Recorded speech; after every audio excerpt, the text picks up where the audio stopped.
Hello and welcome. I'm Liz Booker, literary aviatrix, and this month in the Aviatrix Book Club, we are discussing the book 38 Charlie, First Woman to Solo Around the World, 1964, which is a memoir of Jerrie Mock's journey. No reason to stay on ground. Lift your hands and you can touch and fly.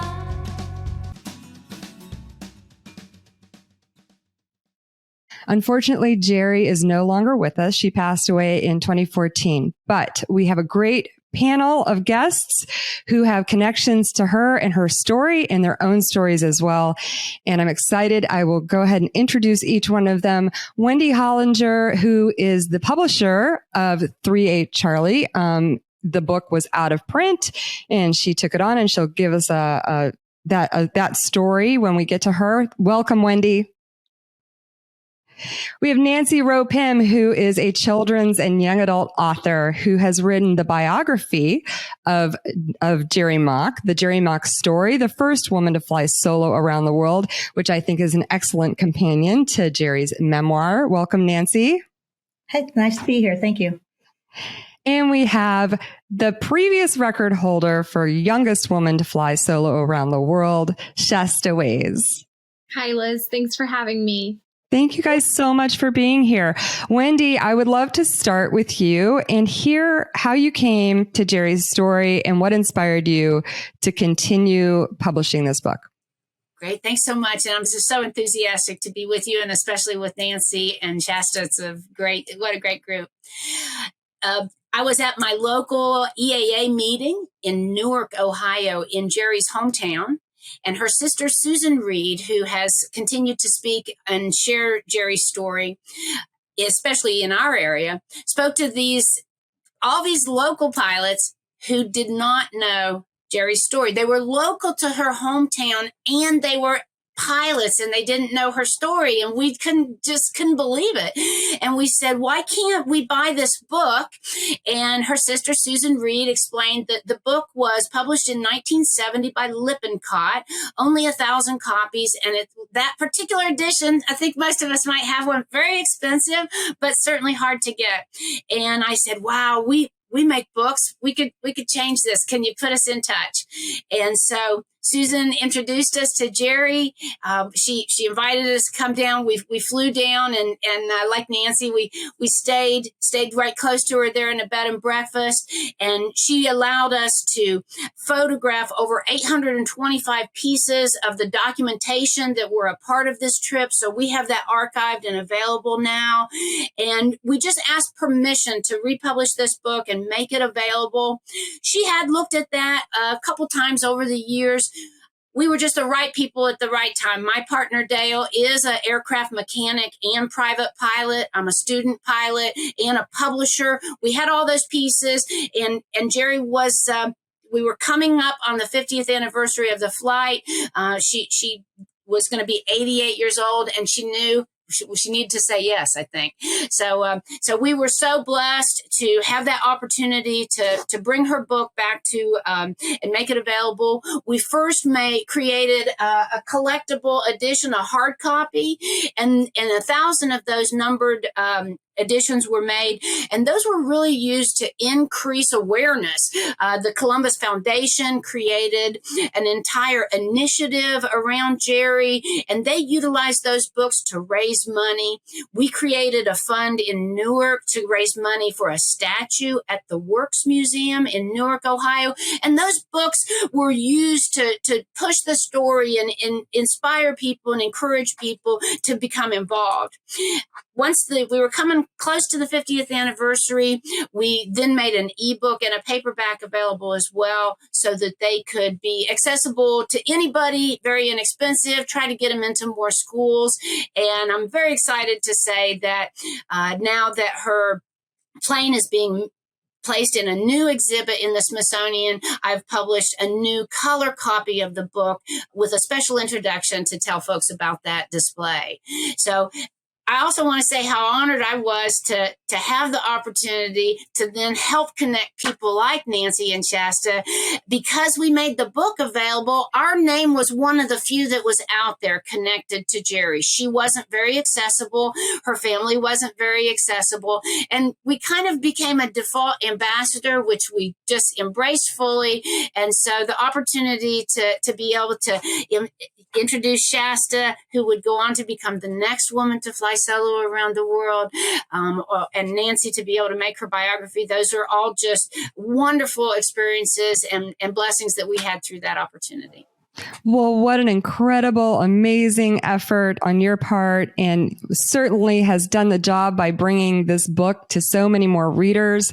And what a great choice too, and not just to memorialize, this incredible feat in the 1960s for a housewife to fly solo around the world and be the first woman in the world, or in the world, to do it. But also, it's a really well-written book, and I was just overjoyed and all of the feedback from our book club members who are reading it.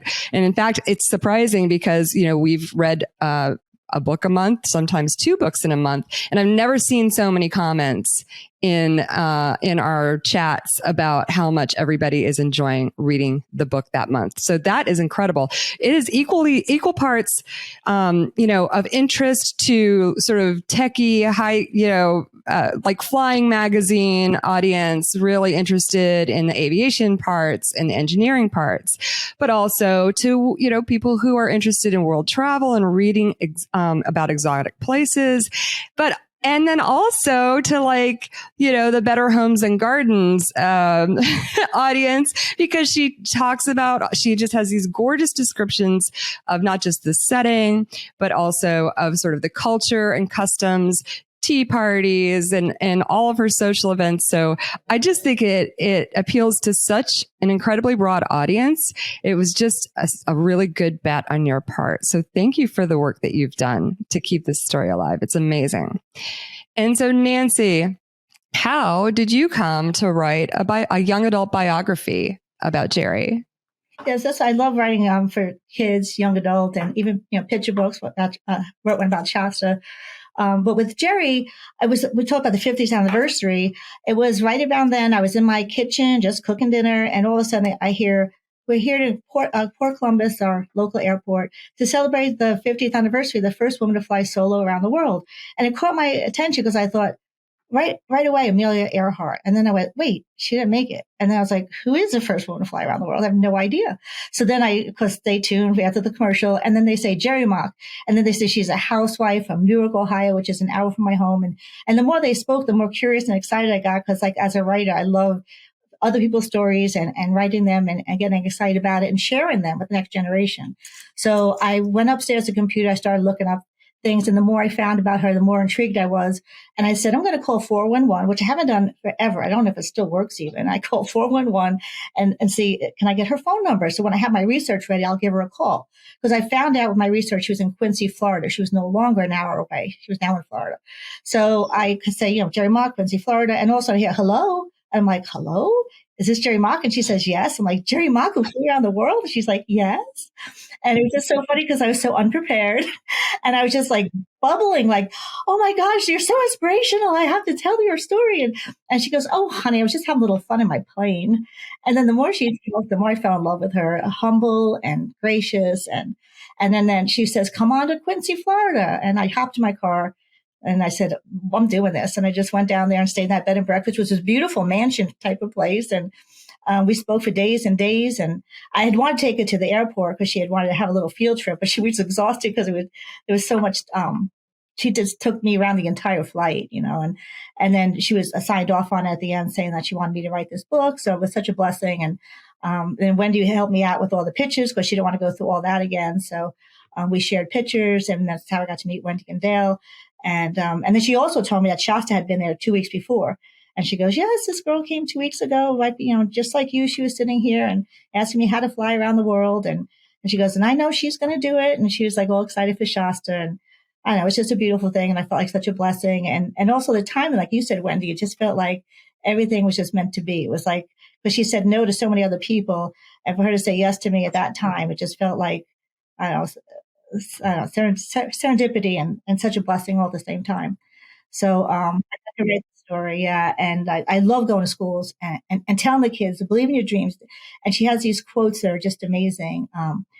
If you want, just wanted the one quote that I like that she says is, as soon after she completed her flight, she said, "I hope that somewhere here and there, my just doing something that hadn't been done will encourage someone else who wants to do something very much and hadn't quite had the heart to try it." So like, and she wanted to inspire others, and no matter where you're from, dream big and follow your dreams. So I think that's a really cool message. Yeah, it is a really cool message and so well presented in your book too. It's, I think that Jerrie's book is readable for almost any age, but it's nice both to have, a shorter version for younger readers who might not have the attention span, to be able to get through a longer memoir like that. But also, you give us a little bit of context around, her story that she doesn't provide in her own memoir, which is really helpful. So it's a great book. I love what you did with it. And I love that you're out there projecting her story to young people and keeping it alive so future generations can know about her and be inspired by her too. We got her in the Hall of Fame, which to me was so exciting, because why was she not there? The first man who flew around the world, Amelia was in the Hall of Fame, but Jerrie wasn't. And it took so long, years and years of like submitting. And finally, we got to celebrate that together. And that was wonderful. That is wonderful. Yeah. And you mentioned very briefly that you also have written a book about Shaesta. And we did an interview a year and a half or so ago about that book, Fly, Girl, Fly, which is a beautiful picture book. One of my favorite picture books about women pilots that's out there. And of course, it's wonderful because it's Shaesta's story. So Shaesta, where do you come in with Jerrie? And tell us about how she influenced your goal of flying around the world. So thanks again for having me. It's such an honor to be here with Wendy and Nancy, two women that I really admire a lot. I don't think I've shared this story ever, but this is a great opportunity to do so. So it all started with when I first learned about Jerrie Mock. I was just so drawn to her because she was a housewife from Ohio. And, I grew up thinking that the best thing that life could offer me was for me to get married at a young age and be a housewife like my mom and women before her. And so when I found aviation, it just opened my eyes, and, I was just introduced and immersed to this beautiful world of flight. So I resonated with that she was a housewife and she had this idea of flying around the world, and she did it. So I tried to find information at the time when I discovered, who she was. And there wasn't much out there, but there was a copy of her original book that was, I think, on eBay for $400. And I was like, shoot, at the time I was a college student, so I couldn't afford it. And then months later, one of my friends at my university told me, hey, there's the book is being republished and it's only, I think, like $30, and I ordered you a copy. And so for my birthday, I got a copy of 3-8 Charlie, and I was so ecstatic. I read it, like, I think within a day. And then Wendy had reached out to my friend is now my husband so many years later. And Wendy just asked, hey, thank you for making this purchase. I'm just curious, why did you purchase the book? And he had shared to Wendy, my friend is thinking about flying around the world, and I wanted to get her this book. So that's how I got connected with Wendy. And I told Wendy, I want to do this. I want to fly around the world. And she said, well, you have to go and meet Jerrie. And my heart stopped. In my head, she's just this celebrity person who, just did something that I really wanted to do, but I wasn't sure if that was in store for me in my life. And so I eventually got connected with Jerrie Mock, and we had coordinated for me to go out to Quincy, Florida. And, again, I was a college student. I I was really broke. So I sold my favorite red jacket to my younger sister for the gas money. And I went with one of my best friends, Samantha Foy, and we got in my car. We took the money we got from, this red jacket, filled up the gas tank, and I had just enough left over to get her roses. And we made the drive to Quincy. And I pulled up into her driveway and I was so nervous. I was like, what am I doing? Like, who am I at the end of the day? I'm doing here. And, I knocked on the door and here comes this very petite, kind woman, opens the door, lets me in. And my gosh, Liz, I was just so nervous. And I remember I wasn't sure what to ask her. So I just thought, like, what should I say to start this conversation? And the first thing that came out of my mouth was, Jerrie, after you flew around the world, what did you do next? And she was like, well, I went to Afghanistan. And like my jaw dropped and I thought, like, did I hear this right? And I said, sorry, where? And she said, I went to Afghanistan. She said, when I went around the world, I just saw the mountains when I was in Pakistan of Afghanistan, and it just looked so beautiful. And there was something about it that, was luring me in. And so when I got back and I settled in, I went on a trip to Afghanistan and I was like, Jerrie, I'm originally from there. And I tear up because I felt like that really broke the ice. And just hearing her talk about my homeland country, it just really made me feel safe that I could be vulnerable and tell her about these really ambitious dreams that I had. And we spent the rest of the time talking about the trip. And she gave me some really great advice, like, don't fly a multi-engine, fly a single engine. And then, before I got up to leave, she had told me, like, you're going to do this. She looked me like straight in the eye and said, you're going to do this. And when you do it, I want you to send me a postcard whenever you can about your trip. And I just left there, Liz, feeling so empowered that this woman who did it back in the 1960s as a mom, if she believes that I can do it, like, she's done it. So, I have everything I need to go out there and pursue this dream of mine. So that's kind of how it all came together. And then I eventually met Nancy, and I was inspired by her book, and I knew I wanted to work with her in the future. But just the whole story of meeting Jerrie is forever so special to me. And it's a big part of how this whole legacy of Dream Soar launched. It was all because she took the time to listen to me and she told me that I could do it. That is an incredible story, and obviously is resonating with all of you. Wendy, I see a little teary. I'm teary too. It's incredible. And it's just a testament to how, women who do accomplish these big things, these big dreams, can really pay it forward, and just that impact exponentially just ripples out into the world, because we're going to get to what you are doing these days. And, just the idea that this woman, on a whim, it was kind of like a joke, right? Doing dishes. I'm tired of my daily routine. And her husband, which I want to talk about next, Russ, was like, well, why don't you fly that plane around the world? And she was like, oh, okay, I think I will.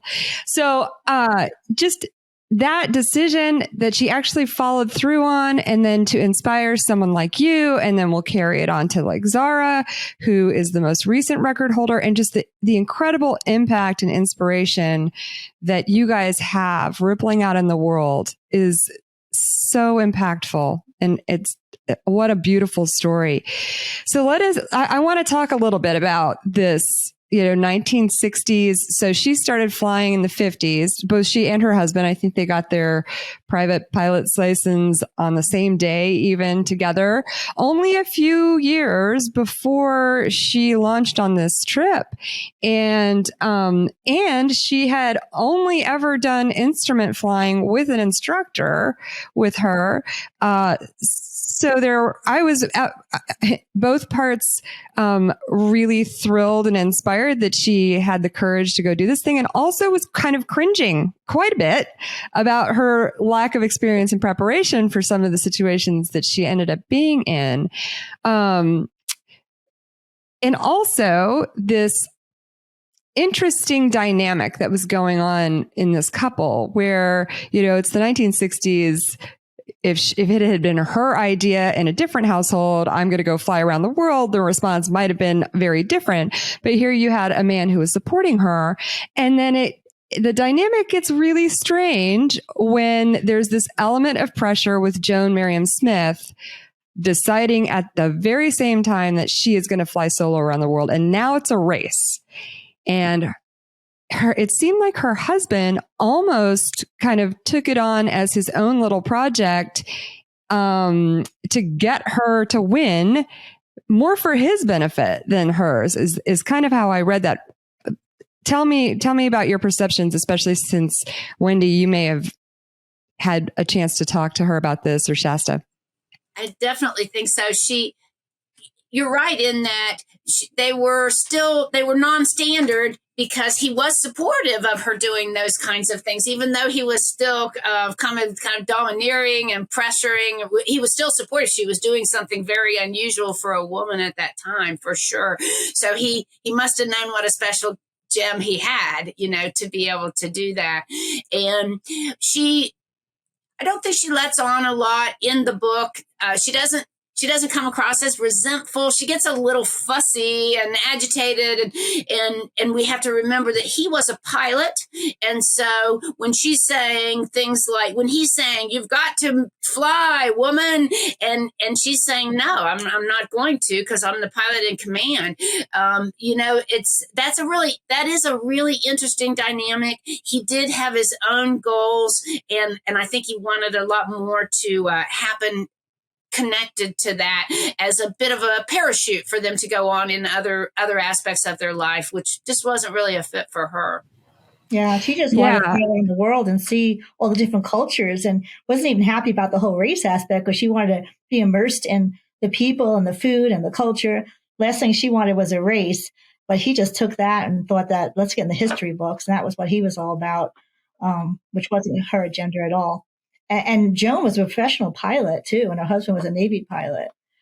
So, she was so much more prepared and funded and everything. But it was meant to be. I mean, there was all this pressure, like, she's looking at the weather. Nobody's flying. And he's like, you get out there and go stick your nose in it. And she's like, no, thanks. And like hanging up on him. And, and then when she gets to Hawaii and he's canceled all her parties, like being very paternalistic and trying to protect her and give her rest. She's like, wait a minute. I don't want to rest. I want parties. Like, who are you to make that decision for me? Really interesting. But this pressure thing, I wanted to talk to you, Shaesta, about this. So she's got now this world record that she has to break. She, very rudimentary access to weather and her equipment and and having multiple equipment failures along the way, and things that I would consider to be legit emergencies, like icing on the aircraft and a burning smell in the cockpit and those kinds of things. I was wondering how for you knew that you were setting a world record. And I, when we did our interview before, I remember you talking about how you delayed the trip a full year at least, because you really wanted to have sort of the mission, you want to be able to accomplish the mission, which was to do outreach in each of the locations, and that wasn't coming together for you. And so you took your time. That was a very mature decision. But when you got going, how did you manage the pressures of like the world's eyes and the expectations and sort of the dates that you had laid out in front of you? So, I think we did delay a whole year. We were ready to go, but I looked at the outreach and it just wasn't, it wasn't matured. Some events were still pending, and some of the countries that I was going to. And I think at the end of the day, we had like 5 confirmed outreach events. And I thought, like, it's not enough. If I'm going around the world, I want to impact as many young kids as I can, because that's like, then why am I doing it? You know, other women have flown around the world. I really want to focus on that part of it. And so I pulled the plug and I said, we need to bring in more people onto our team to really develop the outreach part of it, or else, you know, I don't want to do it. And I think it was the right move because, you know, if you look through the pictures of the impact that this trip had, and then, you know, now that the trip is done, there are young women that I met along the way who are now airline pilots who are inspired by the outreach events. So I'm so glad that we did that, because I feel like it's so much good has come from all the young people that we met.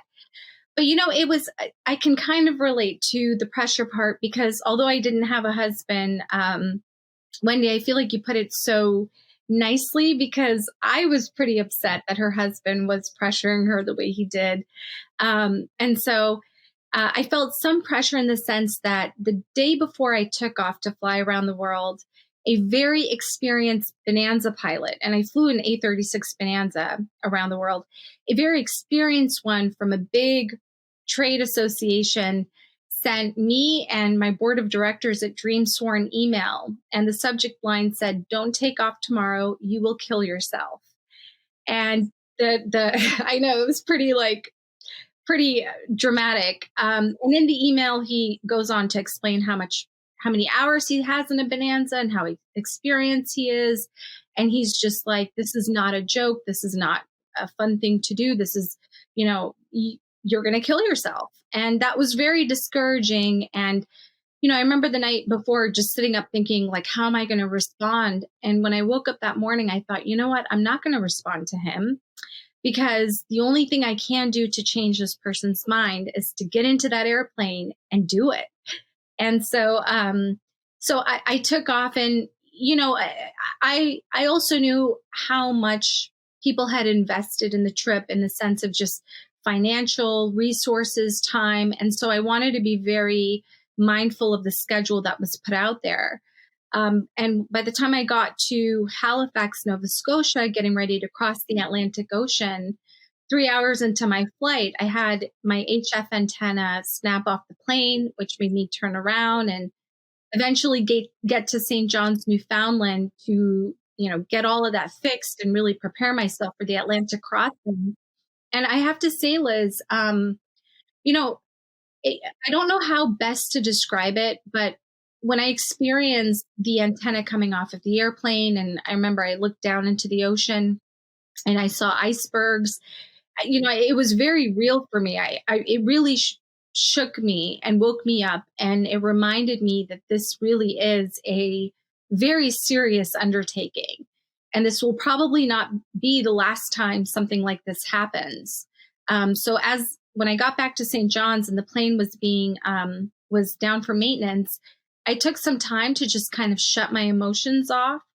And it was like a light switch that went off. And I thought, I need to take the emotions out of the flying. I need to be very mechanical and systematic, and just, you know, not think about anything that might scare me or make me delayed.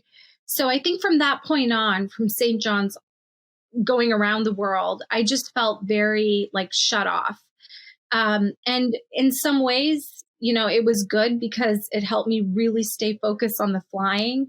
And it also made me feel confident enough to tell people, I can't make it to the outreach event tomorrow. I can't take off. So, you know, the pressures is a good thing. And at the same time, it could be a lot for one person who's going on this very big mission to hold and to like process those pressures. Yeah. Yeah. I mean, it's something that just, you know, in my world of search and rescue, when there are lives at stake and you have to make operational risk management decisions based on the conditions, there's a lot of pressure. And so we talked about that a lot. So when I saw him doing this stuff with her of like telling her to press on, I was just like, this is against everything that thankfully in the United States Coast Guard culture, they have definitely matured beyond that kind of talk and trying to press people to do things that they don't feel safe doing. So, Liz, can I just mention though that with Shaesta, what she just said, how the man said, "You'll kill yourself." Remember when Jerrie was leaving and the control tower said, she said, "Well, I guess that's the last we'll hear from her." And that was as she was leaving. And I think both how similar you two were, that you had a man telling you that you both were doomed. And then she also had the long distance radio not work. And you had the long distance radio. So it's amazing how similar those two stories, when you were speaking, I was like, wow. Yeah. Yeah. And also, when you started telling that story, Shaesta, I was like, oh, was he seeing something that was, was he looking at the weather or something? I thought that was going to go in a different direction, but no, he was just like, you're not qualified to do this. Yeah.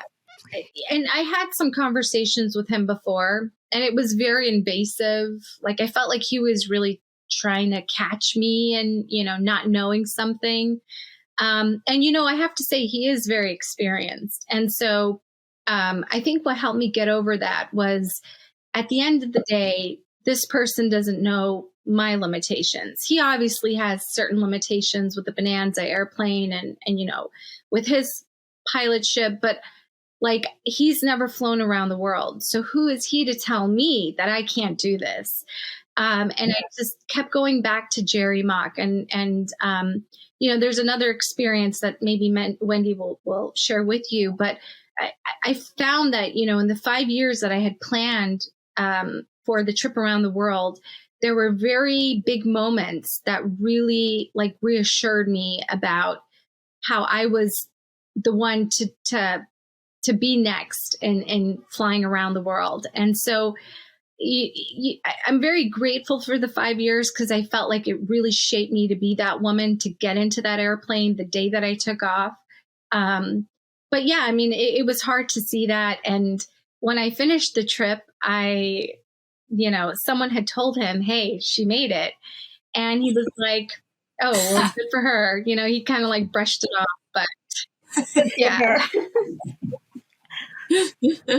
I was going to ask you if you ever responded to that email when you got back. Yeah, hey, I didn't kill myself. I haven't spoken to him in person yet, but it just wants to show you that nobody can define what you are capable of doing. Only you are able to do that. And I felt like that was how Jerrie, executed her trip. And yeah, but I want to say what's so inspiring about Jerrie is she had children waiting for her at home.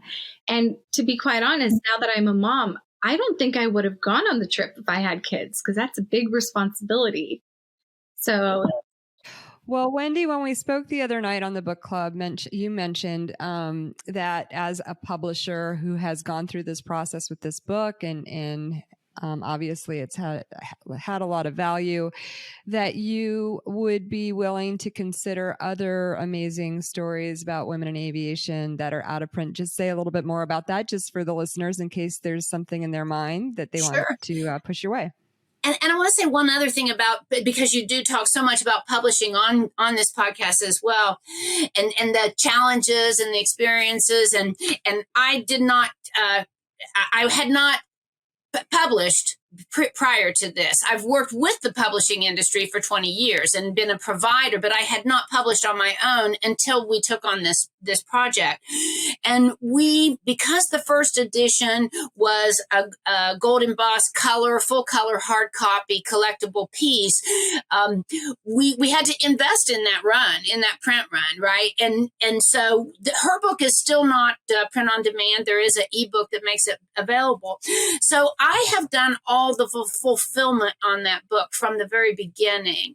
And when you're talking about ways for your authors to scale up and make more sales and all that kind of stuff, that's what I'm so excited to do when I'm working with other people. But I got to tell you, almost every blessing, and part of my tearing up here is that a lot of our connections here on this screen are a result of me doing self-fulfillment. I mailed every book myself, and every purchaser I asked, how did you learn about Jerrie? How did you find this place to buy the book?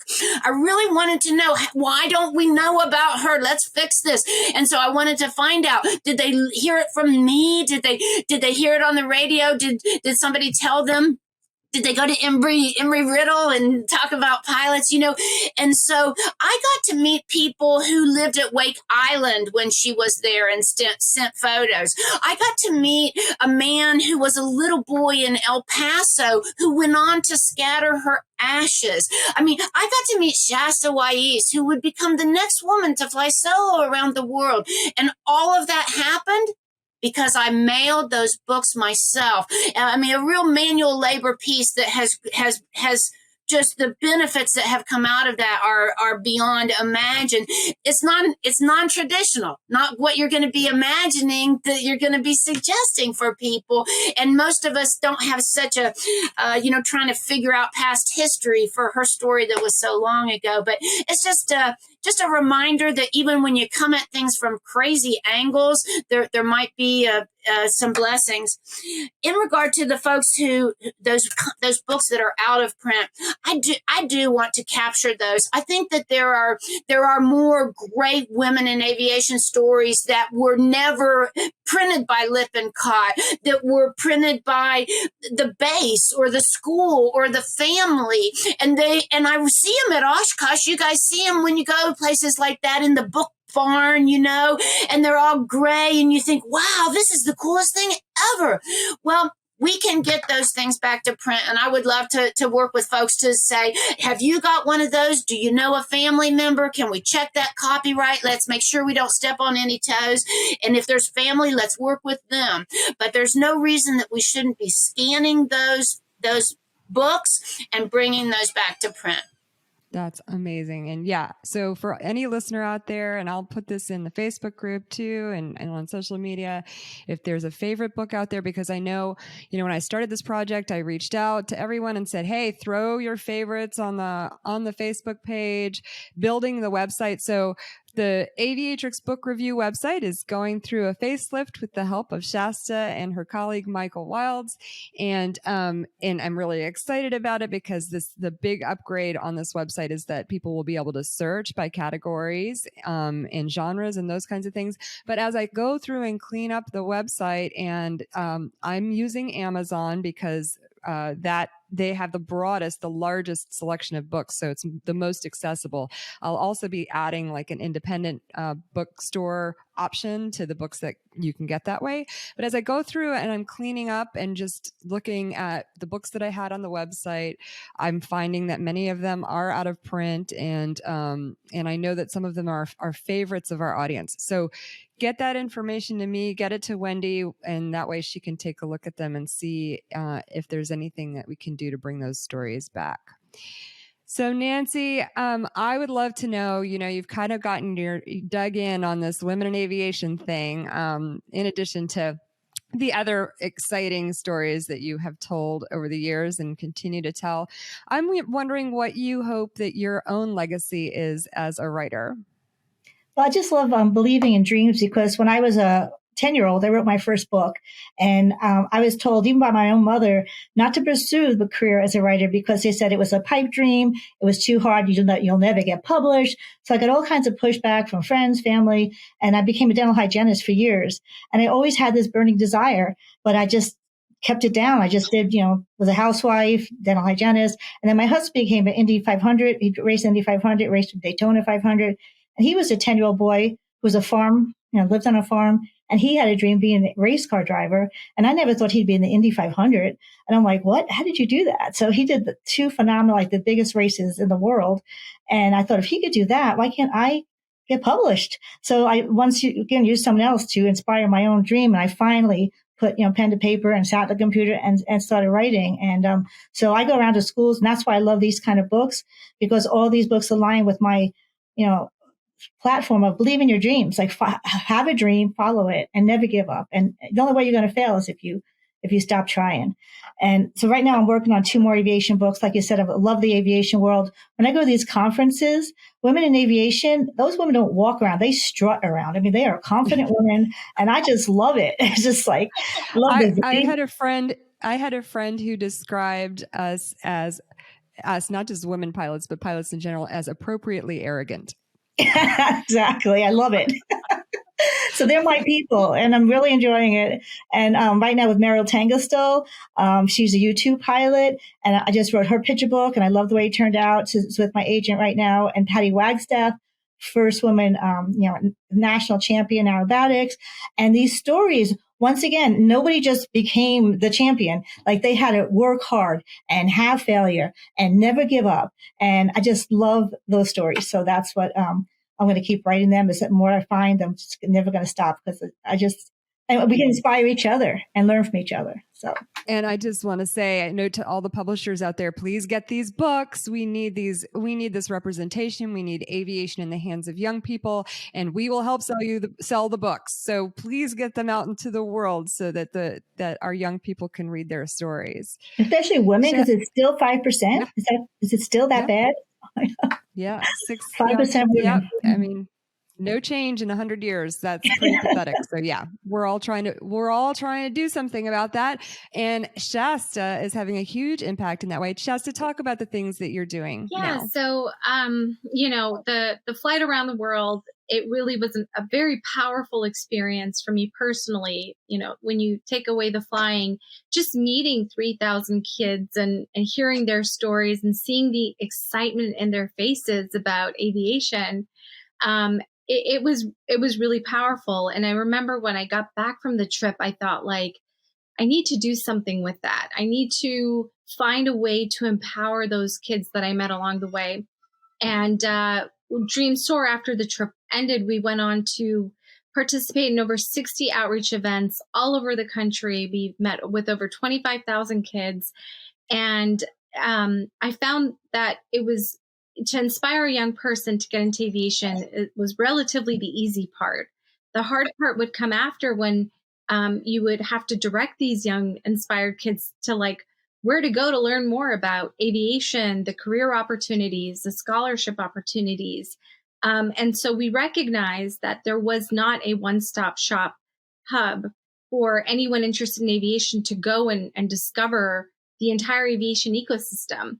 And so what our nonprofit is focused on right now is building a digital hub, making aviation more accessible, allowing people who go on there to have the ability to discover the 860 aviation careers that are out there. And then once they figure out what they want to do, giving them the ability to be on a bridge program to get to those careers. So it really is very inclusive. It's dynamic, where we've created a prototype, and right now we're in this phase of talking to industry partners and just really getting the industry engaged and creating this solution for our industry. Again, just thinking about the amplification of just one person's achievement and then that passing on and inspiring somebody else to achieve, who then goes on to inspire so many other people. That's just what I love about this community. And I love about being able to have access to you guys, so to be inspired to do my own things and to do my own part to amplify that out there too. It's amazing. And before we wrap things up, I just wanted to make sure that everybody had a chance to say everything that they wanted to about Jerrie. Wendy, did you have anything else you wanted to say? Well, I want to share also that her granddaughter, Rita Mock, is the next family member picking up her story and continuing to be her cheerleader. And I'm working with her now to make an audiobook. Liz, I know that you wanted an audiobook. So Rita has been recording it in her voice so that there would be that personal connection. So we hope that there would be, we hope to be able to bring that to you in the future. And I just like these gals have shared, it's just everything about being connected to Jerrie and her story was so inspiring, so impactful. It's opened so many doors in so many ways. And I love her story. I love one of the things that she said, even though we're all about women in aviation, she was a little, she liked to say, you know what? I'm not here just to inspire girls. I'm here to inspire everybody. I want everybody to think that they can do everything that they want. And she, like Shaesta said, she believed it, and she helped other people believe that. And so just having been connected with her at all is such an honor and so impactful. And I'm so grateful to get to be her cheerleader sometimes. And I want to share too that we're all real enthusiastic that her plane is part of a new exhibit in the Smithsonian called We All Fly, and that it's on the mall where more folks will see it.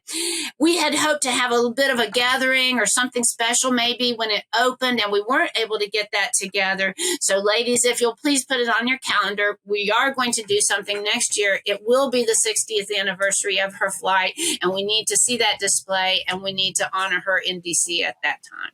No, definitely let us know when that's happening, and we will all put it on our calendars and we'll promote it across all our platforms. That's so exciting, Wendy.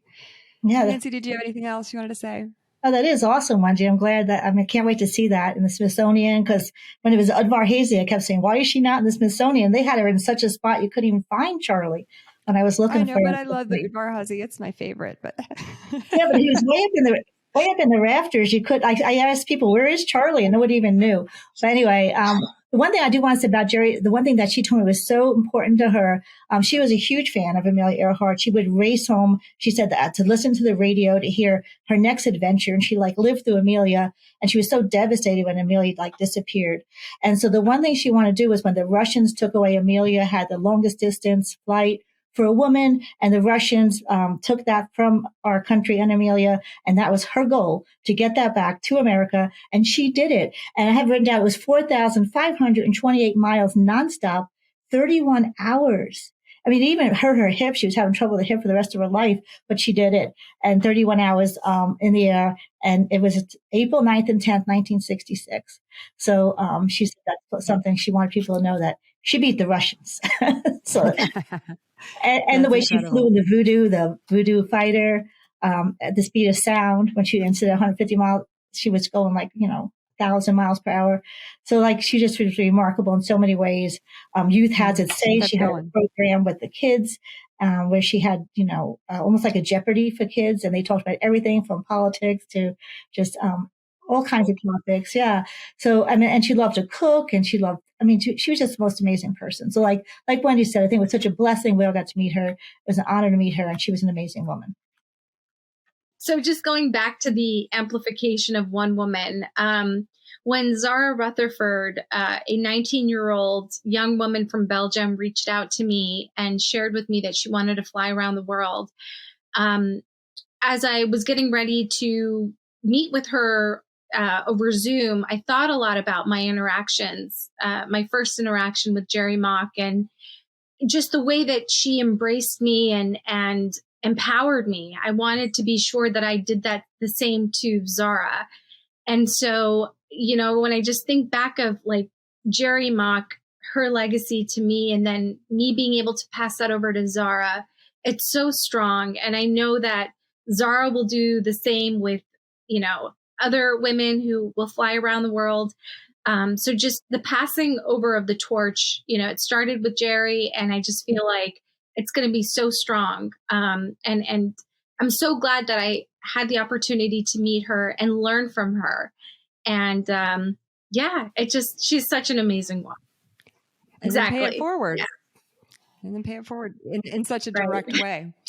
Well, so Shaesta, we talk pretty regularly. And when I talked about having you on to talk about this book, you shared the very sad story that you had this copy that you talked about having gotten earlier. I think it was signed, right? Yeah. By Jerrie Mock? Yeah. It was. And you lost I the did. book? So when I met with her, I had her sign the book, and I just even remember her cursive. It said "Happy Landings in Faraway Places." And then when I flew around the world, before I went, I was just moving around in a lot of places. I had my whole life in the back of my car. And so somehow throughout the years, the book, I cannot find it. And it's so devastating. I have a picture of her message, but it breaks my heart that I can't seem to find that book. Well, that broke my heart too. And I actually went online to see if I could find a copy for you. And all of the originals, obviously, that are signed are very expensive. Not that you're not worth it, but so I mentioned this to Wendy the other night, and Wendy has something for you. We can't have you not have a signed book, Shaesta. And I did hold back just a few. And I do have one here that says "Happy Landings." Oh, wow. Oh my God. And it doesn't have her personal message to you, which can't be replaced. But I know that you have a photo of it, and you'll be able to put that back in there, and at least remember that special time that you had with her. Shaesta also flew with us to scatter Jerrie's ashes, and literally passing of the torch to the next woman to fly solo around the world. So just an honor to do that. And I'm so glad that I've got this here that I'll be able to share with you. All right, now we've all cried. That is I can't tell you. Panel I can't win. tell you how much this means to me. Thank you so much, Wendy. I'm going to cherish that for the rest of my life. I will not make that mistake again. But thank you so much. She means so much to me. And to have this is really, really, really special. Thank you, Liz. And thank you, Wendy. Well, thank you all. Seriously, this is incredible. What an incredible opportunity. When I started this, I wasn't sure if I would do books where the author was no longer with us to talk to. And I decided this year that, we had enough direct access to have people who could really honor her in a special way, and you all of you truly have. So thank you so much for your time. Thank you for everything that all of you are doing to project the story of women in aviation to as broad an audience as possible, and to inspire the next generation. Thank you. Thank you, Liz. Thank you. Thanks so much for listening. I'd like to thank our wonderful guest, Shaesta Waiz, and her colleague, Michael Wilds, for believing in my efforts to be part of this great ripple of inspiration for the next generation by amplifying the voices of women in aviation. They've been enthusiastic partners over the past year, and I'm thrilled about all the things we're doing together. Their aviation media company, The Women's Soar Group, gives women a platform to express themselves. They've helped me in so many aspects of this project, not the least of which is producing these interviews. Please join us in the Aviatrix Book Club next month when we'll discuss another incredibly inspiring, pioneering woman pilot with helicopter heroine, Valerie Andre, surgeon, pioneer rescue pilot, and her courage under fire by Charles Morgan Evans. Blue skies and happy reading.